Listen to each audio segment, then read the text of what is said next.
que finalement, en bande dessinée, on peut se reposer pendant 1 an sur une idée, alors que dans le dessin de presse, on est sans arrêt en train de se triturer les méninges pour essayer de trouver quelque chose d'à peu près rigolo. Oui, alors, moi j'ai fait un peu les deux, enfin je fais donc du dessin de presse et puis il m'est arrivé de faire deux bandes dessinées, j'en ai fait une il y a pas mal d'années avec Patrick Ewen qui est présent au salon, qui avait écrit donc une histoire avec Patrick Delahaye et ça s'appelle donc La Gavotte des Corrigans. C'était dans les années 90. Ouais. Ouais. Et puis donc là j'en ai fait une il y a 2 ans avec mon vieux complice Paul Burel. Ça s'appelle Tant de cochons en Bretagne et une histoire, donc une BD cochonne, il y a du cochon et puis il y a des scènes un peu cochonnes en plus, voilà. Mais ça m'a pris du temps pour faire cette BD, quoi. Voilà, tu disais, oui, j'ai 1 an, alors à dessiner, à coloriser, parce que Burel, évidemment, il s'est ni dessiner ni coloriser, bien sûr. Donc je me suis payé pratiquement tout le boulot, et ça prend du temps.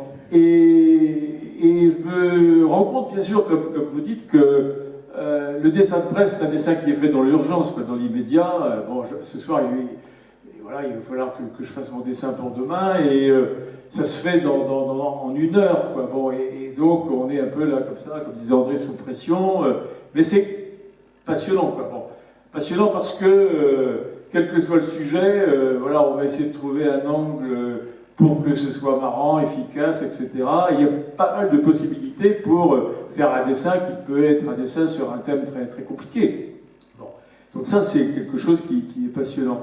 Mais, alors, pourquoi des jeunes dessinateurs très talentueux qui dessinent d'une manière extraordinaire, beaucoup mieux que des vieux comme moi, et ne font pas du dessin de presse? Alors, je réponds un peu à leur place, ils diront s'ils sont d'accord, mais le dessin de presse, ça demande d'être sous perfusion de l'information constamment. Bon, il faut être là à l'écoute, et puis c'est un dessin qui doit être fait rapidement, c'est vrai, alors que la BD s'inscrit dans la durée, quoi. Bon, ça s'inscrit sur 1 année, etc. On prend son temps pour bien dessiner.